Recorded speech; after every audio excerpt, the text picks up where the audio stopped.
ایک بھائی پوچھتے ہیں کہ شوہر کی وفات پر عدت گزارنے والی عورت کے لیے کون کون سا کام کرنا جائز نہیں ہے۔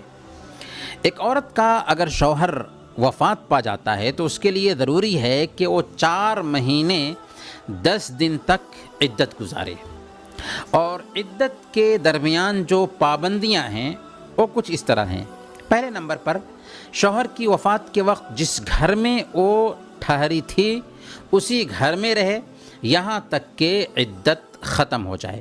ہاں، اگر باہر نکلنے کی ضرورت ہو، جیسے ڈاکٹر کے ہاں جانا ہے یا بازار جا کر کے کچھ خریدنا ہے اور کوئی خرید کر لانے والا نہیں ہے، تو ضرورت کے تحت جو شرعی ضرورتیں ہیں، ناگزیر ضرورت ہے، اس کے تحت ایک عورت باہر جا سکتی ہے اگرچہ وہ عدت گزار رہی ہو۔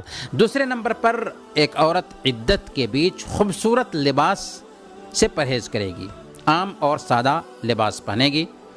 تیسرے نمبر پر کسی طرح کی خوشبو کا وہ استعمال نہیں کرے گی۔